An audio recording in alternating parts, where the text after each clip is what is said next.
Tu es la source qui déverse la vie. Tu es celui qui donne la joie de vivre. Je veux vivre. Alors, je m'appelle Marilyn. Depuis toute petite, j'ai toujours aimé Seigneur Jésus. J'ai toujours prié. J'avais même pas 3 ans. Je me rappelle que je mettais mes genoux à terre au pied du lit et je demandais à Seigneur Jésus de venir à côté de moi et je voulais à mon réveil qu'il apparaisse. Et bien entendu, j'étais jeune et je pensais qu'il allait apparaître, mais finalement, il n'a jamais apparu. Et j'étais toute triste, mais je priais. Donc voilà, je suis d'une famille catholique. Donc je connaissais déjà le Notre Père à 3 ans. Je le répétais sans cesse. Et voilà, donc j'ai grandi dans la foi catholique. J'ai toujours recherché le Seigneur. Et à un moment donné, en grandissant, comme tout le monde, on a fait des bêtises et on s'est un peu éloigné de la voie. Et un beau jour, bon, je priais toujours, hein, même en étant un peu folle dans ma tête, je priais toujours. Mais je pense qu'aujourd'hui, je réalise que j'avais pas le sens vraiment de la prière et je connaissais pas le sens vraiment de la foi. Et ce qui a fait que je me suis sentie détachée du Seigneur. Je me suis sentie détachée du Seigneur parce qu'à un moment donné, je le cherchais de tout mon cœur et je ressentais rien. Quelque chose au fond de moi me disait que je me tiens éloignée. Et avec du recul, je comprends pourquoi. Et j'ai cherché de tout mon cœur et j'ai découvert il y a 1 an et demi que j'avais bâti ma foi sur de mauvaises pierres, sur un mauvais dogme. Et quelque chose est venu dans mon cœur et m'a dit, si tu veux connaître la vérité, cherche à savoir déjà comment travaille le mal. C'est en cherchant à savoir comment le malin travaille dans la vie des gens, dans le cœur des gens et dans les fausses doctrines que j'ai découvert la vérité. Et finalement, je me suis posé une question. Comment ça se fait tout ce qu'on nous apprend, c'est pas écrit dans la Bible?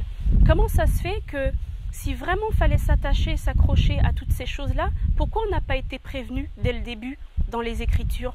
Aujourd'hui, on peut nous dire que la Bible est falsifiée, ce qui est faux, parce que chronologiquement parlant, tout ce qui a été prophétisé est arrivé. Et jusqu'à maintenant, on voit encore des choses s'accomplir. Donc quand on étudie bien, quand on recherche bien, on voit bien que dans l'histoire, tout ce que Dieu a dit il y a très longtemps, c'est arrivé. Donc la Bible n'est pas falsifiée. Donc aujourd'hui, pourquoi est-ce que tout ce qu'on me demandait de faire, de prier les saints, de prier Marie, de faire des neuvaines et des chapelets, pourquoi est-ce que ça n'a pas été prévenu? Pourquoi est-ce que les premiers apôtres ne faisaient pas ainsi? Pourquoi est-ce que ça a changé? Depuis quand ça a changé? Pourquoi ça a changé? Donc bien entendu, les réponses, on les a tous maintenant sur le net, à celui qui est vraiment sincère dans sa démarche et qui cherche. Et donc moi, j'ai été sincère dans ma démarche, j'ai cherché et j'ai trouvé. Parce que le Seigneur dit, celui qui cherche, il trouve. Et celui qui cherche de tout son cœur et celui qui a une réelle repentance, eh ben, il trouve. Donc voilà. Alors aujourd'hui j'ai trouvé que tout ça c'était faux, que j'étais certes avec tout l'amour que j'ai pour lui, les choses ne pouvaient pas s'accorder parce que y avait une mauvaise structure. Donc voilà, aujourd'hui aujourd'hui, il y a quelque temps déjà, j'ai tout jeté, tous les livres que j'avais, les chapelets, et j'ai décidé de me donner que à Jésus. Et je lui ai dit fais ce que tu veux de moi, je te donne ma vie, je te donne mon cœur, je te donne mon esprit, tout, fais ce que tu veux. Et voilà. Et une particularité que j'ai, c'est que j'ai toujours dit au Seigneur, j'ai pas besoin de voir quoi que ce soit pour croire. Hein, j'ai pas besoin d'apparition, j'ai pas besoin de sensations, j'ai pas besoin de tout ça pour croire. Donc à partir de ce moment-là, j'avance aveuglément avec toi, il n'y a pas de souci. Et malgré que j'étais dans la doctrine catholique, j'ai eu toujours la protection du Seigneur, parce qu'il m'est arrivé des choses, des galères, et le Seigneur, il a toujours été là pour moi, il m'a toujours délivré. Et voilà, donc aujourd'hui, je suis totalement à lui, voilà, donc convertie, et je marche dans ce chemin-là, et j'encourage toute personne qui a encore des doutes ou des craintes à se donner entièrement à Jésus, et que Jésus, parce qu'il n'y a que ce nom-là qui a été donné parmi les hommes, par lequel nous devions être sauvés, Jésus-Christ. Et donc voilà, je ne sais pas quoi vous dire. La vie, c'est lui, celui qui est mort sur la croix pour nos péchés à tous, c'est Jésus-Christ, c'est lui qui a souffert. Il n'y a que lui, donc à bas les fausses doctrines, à bas les faux prophètes, à bas tous ceux qui veulent perdre les âmes. Et puis voilà, c'est tout ce que j'avais à dire, hein. Et j'en aurais plus, mais je trouve pas les mots maintenant. Mais c'est très très très important de le savoir, parce que c'est un réel danger. C'est un réel danger parce que si demain on meurt, parce qu'on ne connaît pas la date de notre mort, mais si demain on meurt, il faut se dire, est-ce qu'on est vraiment en paix avec le Seigneur Jésus? Est-ce qu'on ne l'a pas partagé? Est-ce qu'on n'a pas partagé notre cœur?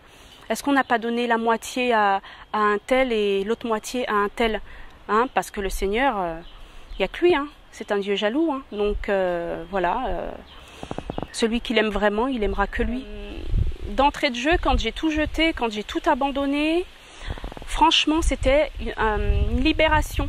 Une libération, parce que le fait que je me sentais obligée tous les jours de réciter des prières, de réciter des chapelets, de réciter ceci, de réciter cela, j'en étais fatiguée. J'en étais fatiguée, des fois je m'endormais dessus. Et moi, quand j'ai tout abandonné dans les mains de Dieu, j'ai dit, Seigneur Jésus, je me sens libérée, parce que je sens plus cette oppression qui faisait que j'étais obligée d'aller réciter ceci ou cela, et que après je m'endormais dessus, et en gros ça changeait rien du tout. Et j'ai senti un poids s'enlever de mon cœur, vraiment. Et je me suis sentie libre, parce que je me sentais, c'était une charge en moins. C'était vraiment une charge en moins.